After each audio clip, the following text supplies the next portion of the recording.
Assalamualaikum warahmatullahi wabarakatuh. Perkenalkan, kami dari kelompok 3 dengan anggota saya sendiri, saya Data Wadia, dan rekan saya Resti Ramadini, Daratul Samia, Taufik Akbar, Wahyu Gilang Ramadan, dan Alvin. Di video kali ini kami akan membahas materi tentang wawasan Nusantara. Baiklah, saya Daratul Samia akan membahas tentang konsep wawasan Nusantara. Konsep wawasan Nusantara merupakan wawasan nasional atau national outlook. Bangsa Indonesia yang selanjutnya dapat disingkat Wasantara. Wawasan nasional merupakan cara pandang bangsa terhadap diri dan lingkungan tempat hidup bangsa yang bersangkutan. Tokoh yang mengidentifikasikan tentang wawasan Nusantara yang pertama yaitu Hasnan Habib. Kebulatan wilayah nasional termasuk satu kesatuan bangsa, satu tujuan dan tekad perjuangan, dan kesatuan hukum, satu kesatuan sosial, budaya, satu kesatuan ekonomi, dan satu kesatuan hankam. Yang kedua, Wan Usman, cara pandang bangsa Indonesia mengenai diri dan tanah airnya sebagai negara kepulauan dengan semua aspek kehidupan yang beragam. Saya Wahyu Gilang Ramadan dengan NIM 22233083. Baiklah, saya akan membacakan materi bagian saya, yaitu alasan mengapa diperlukan wawasan Nusantara. Wawasan Nusantara memiliki peran penting untuk mewujudkan persepsi yang sama bagi seluruh warga negara Indonesia. Perbedaan persepsi, perbedaan pendapat, dan friksi-friksi antar kelompok dalam konteks sosiologis, politik, serta demokrasi dianggap hal yang wajar dan sah-sah saja. Hal ini justru diharapkan dan menghasilkan masyarakat yang dinamis, kreatif, dan sinergis untuk saling menyesuaikan menuju integrasi. Suatu pantangan yang harus dihindari adalah perbuatan tindakan yang melanggar norma-norma etika, norma nilai agama, atau tindakan anarkis menuju ke arah disintegrasi bangsa.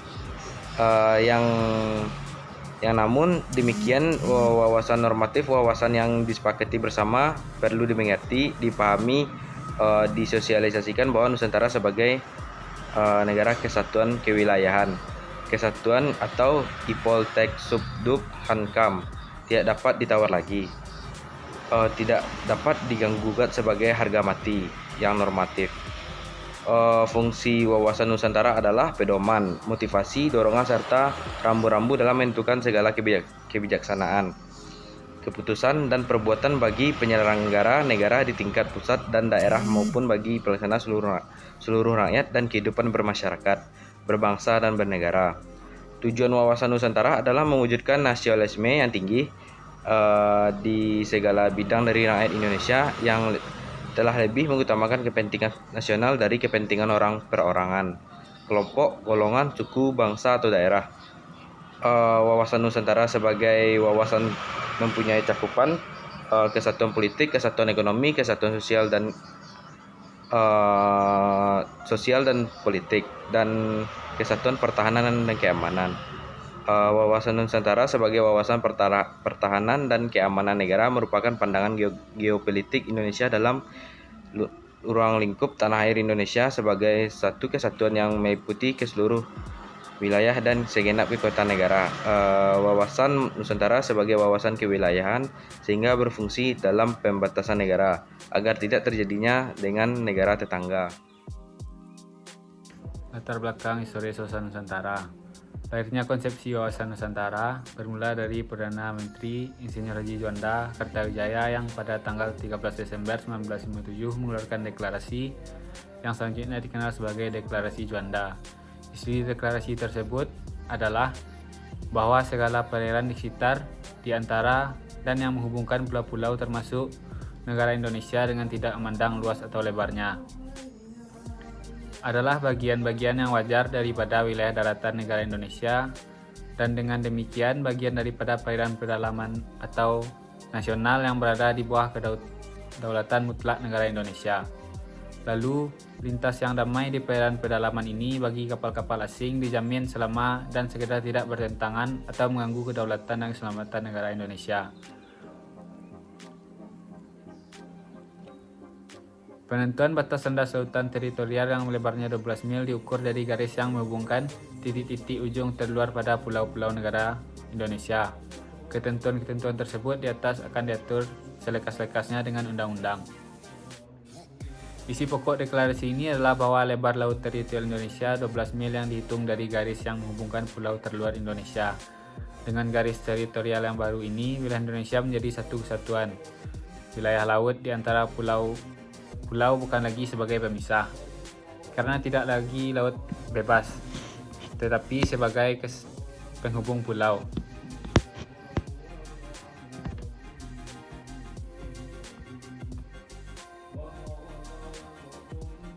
Konsepsi wawasan Nusantara semakin kuat dengan adanya keputusan politik negara, yakni dimasukkannya ke dalam pasal 25A Undang-Undang Negara Republik Indonesia 1945 yang menyatakan Negara Kesatuan Republik Indonesia adalah sebuah negara kepulauan yang berciri Nusantara dengan wilayah-wilayah dan batas-batas serta hak-haknya ditetapkan dengan undang-undang.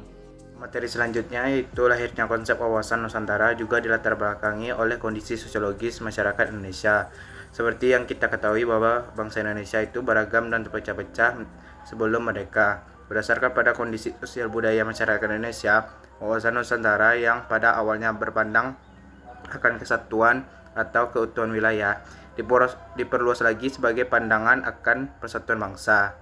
Bangsa Indonesia tidak ingin lagi terpecah-pecah dalam banyak bangsa. Untuk mewujudkan persatuan bangsa, itu dibutuhkan penguatan semangat kebangsaan secara terus-menerus. Oleh karena itu, jauh sebelum Deklarasi Juanda 1957, konsep semangat dan kesatuan kebangsaan sudah tumbuh dalam diri bangsa. Bahkan semangat kebangsaan inilah yang berhasil membentuk suatu bangsa mereka.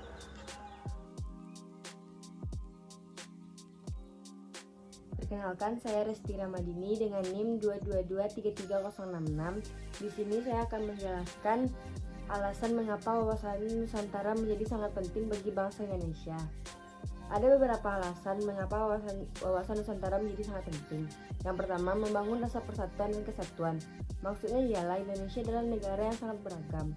Konsep wawasan Nusantara mengajarkan pentingnya membangun rasa persatuan dan kesatuan di tengah keberagaman tersebut. Yang kedua, memperkuat identitas nasional. Dalam konsep wawasan Nusantara, keberagaman budaya dan suku diakui dan dihargai.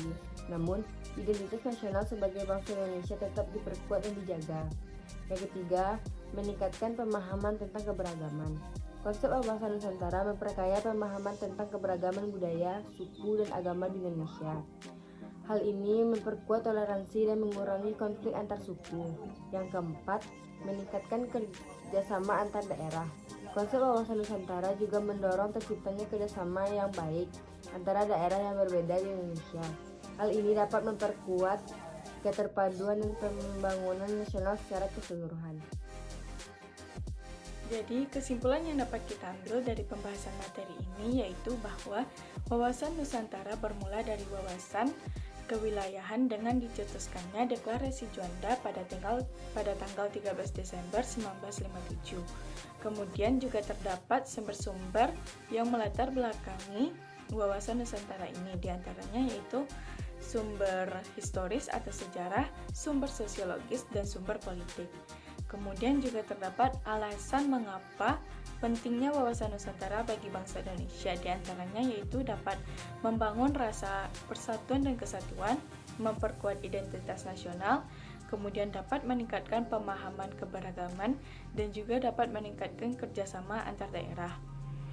Baik, mungkin hanya itu pembahasan materi yang dapat kami sampaikan dari kelompok 3. Sekian, terima kasih. Assalamualaikum warahmatullahi wabarakatuh.